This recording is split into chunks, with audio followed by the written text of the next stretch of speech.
Consommateurs qui croient manger ce qui est écrit sur les étiquettes et qui découvrent avoir été trompés. C'est un énorme scandale découvert au Royaume-Uni qui touche finalement de très nombreux pays. La viande de cheval venue de Roumanie, retrouvée frauduleusement dans des plats cuisinés, montre qu'il y a encore beaucoup à faire pour garantir la traçabilité. La justice est saisie.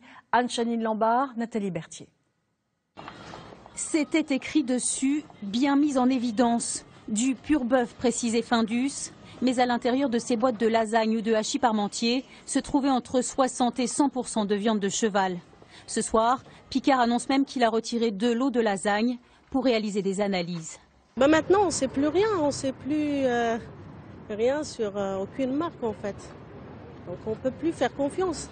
C'est une escroquerie, mais enfin, on n'en mourra pas pour ça, non ?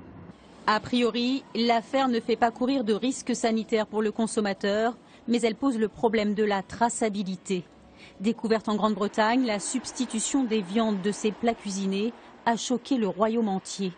Ces produits ont tous été fabriqués par Comigel, une entreprise française basée à Metz.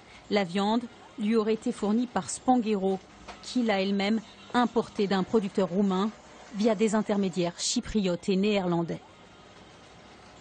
La question qui est posée, c'est la responsabilité de l'importateur. A-t-il été négligent sur les contrôles qu'il aurait dû faire lui-même, ou a-t-il acheté des pains de viande de bœuf en sachant que délibérément que c'était du cheval pour faire des économies au moment où il le revend lui-même? Mais dans tous les cas, il y aura sanction. Pour Findus, la présence de viande de cheval ne serait pas accidentelle. Elle pourrait même remonter à août 2012.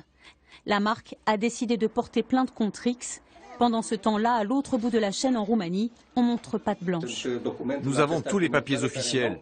Ils ne peuvent pas être contrefaits. C'est impossible que le type de viande ait été changé à l'intérieur des abattoirs. L'histoire semble se répéter. Déjà il y a quelques semaines, les autorités anglaises et irlandaises ont découvert avec horreur que de la viande chevaline se trouvait dans les burgers. La matière première venait de Pologne.